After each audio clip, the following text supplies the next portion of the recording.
Assalamualaikum warahmatullahi wabarakatuh. Halo anak-anak, selamat pagi. Apa kabar semuanya? Semoga anak-anak senantiasa dalam keadaan sehat, dalam keadaan berkah, dan semakin soleh dan solehah. Anak-anak, kita akan lanjutkan pertemuan yang kedua pada pembelajaran pendidikan agama Islam dan budi pekerti, khususnya untuk kelas 2. Bagaimana kemarin? Sudah hafal lagunya? Sudah ya? Baik, sebelum kita mulai, kita seperti biasanya kita mulai dengan berdoa. Silakan anak-anak berdoa terlebih dahulu. Berdoa, Pak Irwan, persilakan. Raditu billahi robba wa bil islami dina wa bi Muhammadin nabiyya wa rasula rabbi zidni ilman warzuqni rahman. Alhamdulillah. Kita wajib untuk berdoa supaya pembelajaran kita senantiasa menjadi pembelajaran yang bermanfaat untuk bekal kita ke depan. Anak-anak, kita lanjutkan tentang kisah Nabi Muhammad Sallallahu Alaihi Wasallam. Nabi Muhammad Sallallahu Alaihi Wasallam lahir pada tanggal 12 Rabiul Awal, ya, tahun Gajah, ya, atau tahun 571 Masehi. Ya, kenapa disebut tahun Gajah? Karena pada waktu lahirnya Nabi Muhammad SAW ada pasukan dari Raja Abraha yang bermaksud untuk menghancurkan Ka'bah. Akan tetapi Allah mengirim burung ababil untuk menghancurkan pasukan gajah dari Raja Abraha ini, dan selamatlah Ka'bah. Selanjutnya, tahu kan siapa nama ayah dari Nabi Muhammad? Iya, betul. Ayah Nabi Muhammad bernama Abdullah bin Abdul Muthalib. Sedangkan ibunya itu bernama Siti Aminah binti Wahab. Anak-anak, Rasulullah Shallallahu Alaihi Wasallam itu dilahirkan sudah yatim. Jadi ketika ibundanya mengandung Nabi Muhammad, ayahnya sudah meninggal dunia.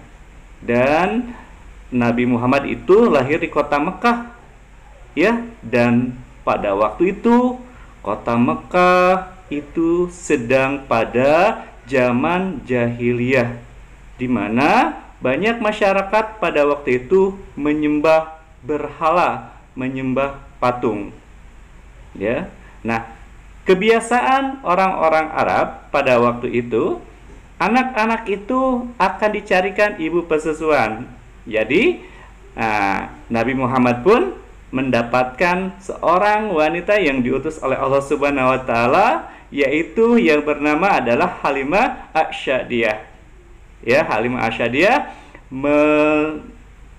memberikan perhatian kepada Nabi Muhammad, mengasuh Nabi Muhammad sampai usia 5 tahun. Kemudian Nabi Muhammad ketika berusia 5 tahun dikembalikan lagi ke ibundanya, yaitu Siti Aminah. Anak-anak, nah, Nabi Muhammad beserta Siti Aminah suatu ketika itu pergi berziarah ke Madinah. Ya, nah, pulang berziarah, tiba-tiba ibunda Nabi Muhammad jatuh sakit. Ya, tepatnya di desa Abwa.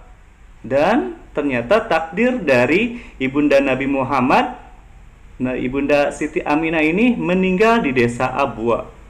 Pada waktu itu usia Nabi Muhammad berusia 6 tahun. Jadi 6 tahun Nabi Muhammad sudah yatim piatu. Kemudian Nabi Muhammad diasuh oleh kakeknya, yaitu Abdul Muthalib. Ya, kakeknya ini sangat sayang terhadap Nabi Muhammad. Ya, tapi kakeknya pun harus meninggal pada usia Nabi Muhammad 9 tahun. Nah, kemudian setelah kakeknya meninggal, Nabi Muhammad mengikuti pamannya. Pamannya Nabi Muhammad juga sangat sayang terhadap Nabi Muhammad yang bernama Abu Thalib. Ya, Abu Thalib ini seorang pedagang. Suatu ketika Nabi Muhammad itu diajak oleh Abu Thalib berdagang ke negeri Syam. Nah, di perjalanan Nabi Muhammad dan Abu Thalib pamannya bertemu dengan seorang pendeta yang bernama Pendeta Buhaira. Ya, melihat ada ciri-ciri dari Nabi Muhammad, maka Pendeta Buhaira ini mendekati dan mengatakan kepada Abu Thalib bahwa terdapat ciri-ciri kenabian di Nabi Muhammad, dan Nabi Muhammad sedang dicari untuk dibunuh oleh orang-orang kafir Quraisy waktu itu. Maka Nabi Muhammad hendaknya diminta untuk pulang saja dan dijaga baik-baik. Ya, anak-anak, kemudian Nabi Muhammad dengan segala macam sifat-sifat keteladanannya, di usia 25 tahun Nabi Muhammad bertemu dengan Siti Khadijah. Nah, ya, melihat sifat-sifat dari Nabi Muhammad, maka Siti Khadijah dan Nabi Muhammad akhirnya menikah. Ya.